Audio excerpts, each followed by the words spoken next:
Hey y'all, I'm back. In today's video, we're gonna talk about how you can be the best ally to non-binary people like me. If it's your first time watching one of my videos, my name is Alexander. My pronouns are they, them, he, or she. And as a non-binary gender fluid person, I am making it my own personal responsibility to educate the masses. Shall we get started? But before we do, don't forget to like, follow, subscribe, share, tell your auntie, tell your cousin, your friend, tell your best friend about me so I can quit my daytime job and do what? Be snatched full time.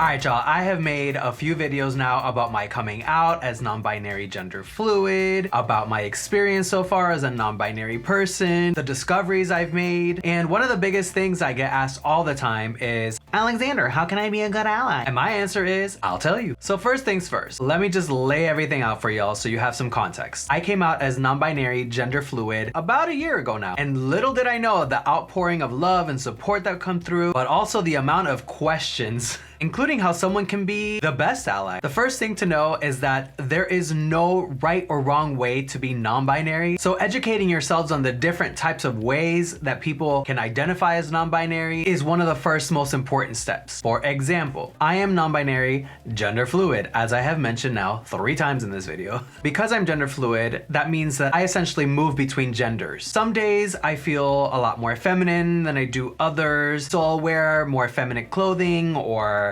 makeup to really just balance that out. And that's what gender fluid means to me. It could mean something different to somebody else. All of this is very subjective. In the history of humanity, this is a pretty brand new topic, gender. So there's a lot to learn and there are a lot of different possibilities. So besides gender fluid, there's gender neutral, we have multi-gender, bi-gender, agender, genderqueer, and the list goes on and on. Why? Because we are more complex than just male and female gender. One thing I've noticed is that people are afraid to ask questions, like genuinely afraid. Most of the conversations start out with, I'm sorry, I don't mean to offend you, but, and it's like, if you're not gonna offend me, then don't say you're gonna offend me. Most of the time, people aren't even being offensive. They just really are genuinely curious about my gender identity. And so this leads me to my next topic. Don't be afraid to ask questions, but know your limitations and read your audience. Come on, people, come on. I know that most of you are just curious, genuinely, but you do have to consider that non-binary people, trans people, people of different experiences are constantly bombarded with questions. And it is their choice if they wanna educate you or not. You can tell when somebody really isn't wanting to answer your question because they normally will avoid it, or they'll just plainly tell you like, hey, I don't necessarily want to answer that question. And that's fine. Not everybody is gonna be a non-binary guru. Not everybody's gonna want to be the non-binary expert. That's why we have Google. I know Google can be kind of confusing because there's a lot of misinformation, so you can always come back to somebody maybe you know and watch their videos.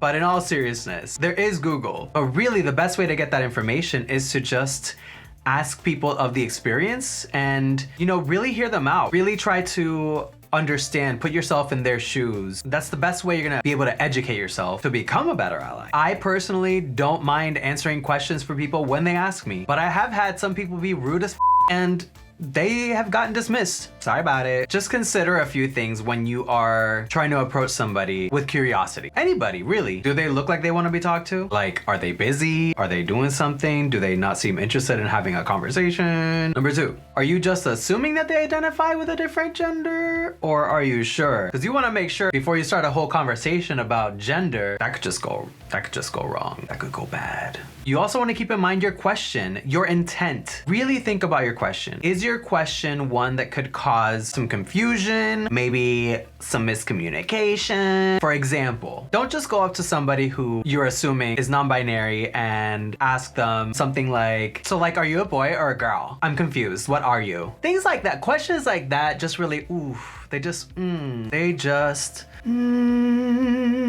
people ask these kinds of questions. Think about your intent. If your intention is good and you took all the things I just said into consideration and somebody still doesn't want to talk to you, just apologize and walk away. Apologize and walk away. But also don't apologize profusely. I feel like I'm giving y'all all these limitations, but I think this is important. We need to have these conversations because Rome wasn't built in a day, and neither is gender conversation. So it is more complex, but it is important for y'all to know that there are different variables. People aren't that cut and dry. Nothing's black and white like that. So yeah, don't apologize too much because then it becomes awkward. For example, during my daytime job, I am a senior technical recruiter for a tech company, and I interview candidates all the time. And I recently added my pronouns to my LinkedIn profile. So I've gotten a lot of questions from candidates, but this one candidate caught himself in a situation where he called me dude on the phone. And it wasn't the fact that he called me dude, although that's kind of weird to call somebody dude during a professional interview, but okay. But then it was his multiple follow-up apologies that just made it so awkward. He basically just said something like, oh, sorry, dude. And then he was like, oh my God, I'm so sorry. I'm so sorry. I'm so sorry. I'm sorry, dude. I'm sorry. Oh my God. I said it again. I'm sorry, dude. I was like, what is this, a freaking sitcom? It was like unreal. Those are the types of situations that I want y'all to kind of avoid. You could just say one little like, my bad, and just walk away. I think that's enough. But just know your audience. If your intent's good, most likely you're gonna get a positive response. Just don't be a dick with your questions. Put some thought behind your question. I hope I didn't confuse y'all. Moving on. Another way you can be a really good ally is to honestly just try to make their life experience better. If you have non-binary friends, co-workers, family members, note that they are generally going through quite a bit more social anxiety because, for example, people like me who go out in a cute little like top and earrings and a full beat with a beard causes quite the scene and it just adds a bit more of that social anxiety. So it really helps when my husband's there with me or when my friends are there with me and we're just kind of living life as if nothing's happening. Just them being present is such a massive support and it makes me feel better. So maybe it makes other people feel better too. So yeah, be there for your non-binary peoples. We appreciate it. Really, really appreciate it. And one last thing to really consider is, and this is for the advanced allies, is getting yourself involved in nonprofits or donating to organizations like the Trevor Project, which really helps queer people of all walks of life, including non-binary people. There are also support groups that you can join as allies. And once you feel comfortable enough as like an advanced ally, you can also take the things that you've learned and educate others so that we don't have to do the work on our own. And we really appreciate that, like for real.